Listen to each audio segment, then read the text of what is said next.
అమరావతి నిర్మాణానికి భూములిచ్చిన రైతుల రిటర్నబుల్ ఫ్లాట్లకు రేపు సిఆర్డీఏ కార్యాలయంలో ఈ లాటరీ నిర్వహిస్తారు.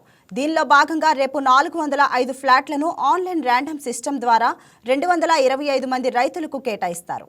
వీటిలో 264 ఫ్లాట్లు 9.14 కింద భూములు అందజేసిన రైతులకు కేటాయిస్తారు.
అమరావతి నిర్మాణానికి భూములిచ్చిన రైతులు రిటర్నబుల్ ఫ్లాట్లకు రేపు సిఆర్డీఏ కార్యాలయంలో ఈ లాటరీ నిర్వహిస్తారు.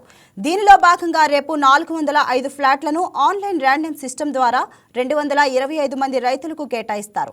వీటిలో 264 ఫ్లాట్లు 9.14 కింద భూములు అందజేసిన రైతులకు కేటాయిస్తారు. ఇక కేంద్ర మంత్రి పెమ్మసాని చంద్రశేఖర్ అధ్యక్షతన సిఆర్డీఏ కార్యకలాపాలపై జరిగిన సమీక్షా సమావేశంలో రాజధాని నిర్మాణం పనులతో పాటు రైతు సమస్యల పరిష్కారంపై కీలక నిర్ణయాలు తీసుకున్నారు. ఈ సమావేశానికి రాష్ట్ర పురపాలక శాఖ మంత్రి Narayana, Tadikonda MLA Tenali Shravan Kumar, CRDA commissioner Kannababu హాజరయ్యారు. దీనిపై మరింత సమాచారం మా స్పెషల్ కరెస్పాండెంట్ రాజేష్ అందిస్తారు. రాజేష్, చెప్పండి, దీనిపై మీ దగ్గర ఉన్న లేటెస్ట్ అప్డేట్స్ ఏంటి? పావని, సిఆర్డీఏ పరిధికి సంబంధించి రైతులకు కోసం ప్లాట్ను అయితే ప్రభుత్వం వేగవంతం చేసిందని చెప్పుకోవచ్చు.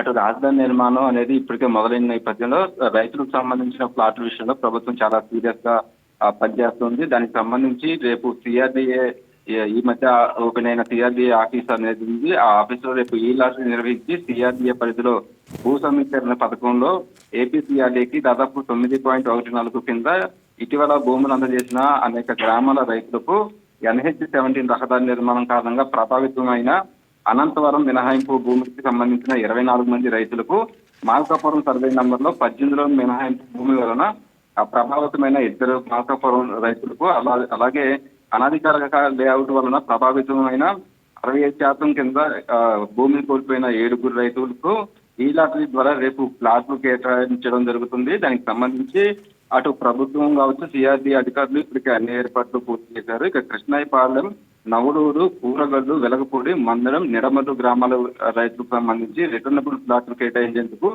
రేపు ఉదయం 10 గంటల నుంచి మధ్యాహ్నం 1 గంట వరకు కూడా, అలాగే పెనుమాక, తుళ్ళూరు, నెక్కల్లు, అనంతవరం, రాయపూడి, వెంకటాయపాలెం, దొంతపాడు, అయినవోలు, లింగాయపాలెం, ఉత్తండరాయనపాలెం గ్రామాల రైతులకు సంబంధించి మధ్యాహ్నం 2 గంటల నుంచి 4 గంటల వరకు ఈ లాటరీ విధానం అనేది తీయబడుతుంది. ఇక అంతేకాకుండా సాయంత్రం 4 గంటల నుంచి అనంతరం, మార్కాపురం గ్రామాలకు సంబంధించిన రైతులకు సంబంధించి ప్రత్యామ్నాయ ప్లాట్లకు సంబంధించి ఈ లాటరీ ద్వారా కూడా రేపు లాటరీ ఇవ్వడం జరుగుతుంది. మొత్తం దాదాపు 225 మంది రైతులకు సంబంధించి మొత్తం 405 ప్లాట్లను ఆన్లైన్ లో ర్యాండమ్ సిస్టమ్ ద్వారా కేటాయించడం జరుగుతుంది. వీటిలో ఈ 264 ప్లాట్లు సంబంధించి దాదాపు 9.1 ఎకరాల కింద భూమిని అయితే అందజేయబడుతుంది. మిగిలిన 108 మంది రైతులకి ప్రత్యామ్నాయంగా ప్లాట్లు కేటాయిస్తారు. అంటే ఆ ప్రత్యామ్నాయ ప్లాట్లకు సంబంధించి గతంలో ఏదైతే అటు సిఆర్డీఏకి రాజధానికి భూములు ఇచ్చిన దానికి సంబంధించి వాళ్ళకి ప్లాట్లు కేటాయించిన నేపథ్యంలో ఆ ప్లాట్లకు సంబంధించి అనేక సమస్యలు ఉన్నాయంటే కూడా ఇప్పటికే అటు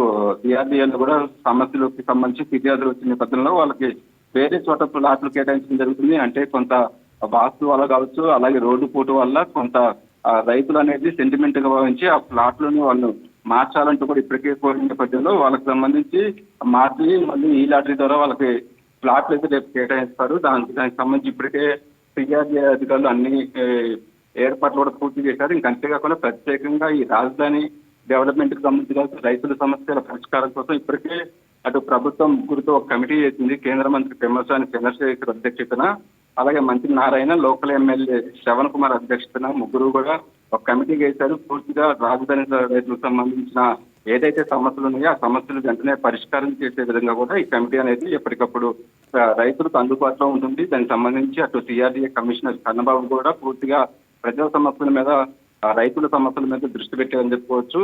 ఇంకా అంతేకాకుండా ప్రధానంగా జరీబ్ భూముల సమస్యలు అనేది పూర్తిగా రాజధాని పరిధిలో రైతులు అనేది ఎక్కువ సమస్యగా ఉంది. దానికి సంబంధించి ఒక నెలల సమయంలోనే దానిని కూడా పరిష్కరిస్తామంటూ కూడా ఇప్పటికీ కేంద్ర మంత్రి పెమ్మసాని కూడా చెప్పిన పరిస్థితి అయితే ఉందని చెప్పుకోవచ్చు. పూర్తిగా అటు ఉండవల్లి లేఅవుట్ అభివృద్ధికి సంబంధించి కావచ్చు, లంక భూముల సమస్యలు కావచ్చు, ప్రస్తుతం దాదాపు 7,000 ప్లాట్లు రిజిస్ట్రేషన్ పెండింగ్ లో ఉన్నాయని చెప్పుకోవచ్చు. అటు 41 ఏదైతే గతంలో వైసీపీ ప్రభుత్వం జీవోని రద్దు చేయడం వల్ల అసైన్ భూములకు సంబంధించిన రిజిస్ట్రేషన్లు ఆగిపోయింది అని చెప్పుకోవచ్చు. దాంతో దాదాపు 7,000 ప్లాట్ వరకు రిజిస్ట్రేషన్ కూడా అయిపోయింది. దాని మీద కూడా ప్రత్యేకంగా సిఆర్డీఏ కాన్సన్ట్రేషన్ చేసింది. దానికి సంబంధించి కూడా ఒక నెల రోజుల్లో పూర్తిగా సమస్యలు పరిష్కారం చేస్తామంటూ కూడా ఇప్పటికే ఈ కమిటీ రైతులకైతే హామీ ఇచ్చిందని చెప్పుకోవచ్చు. ప్రధానంగా జరీబ్ భూములకు సంబంధించిన విషయంలో కూడా సమస్యలను పరిష్కరించే కూడా అటు సిఆర్డీఏకి సంబంధించిన అధికారులు కావచ్చు, ఈ కమిటీ కూడా ముందుకు వెళ్తుందని చెప్పుకోవచ్చు. రేపు అయితే ప్రధానంగా ఈ లాటరీ విధానం రేపు ఉదయం 10 గంటలకి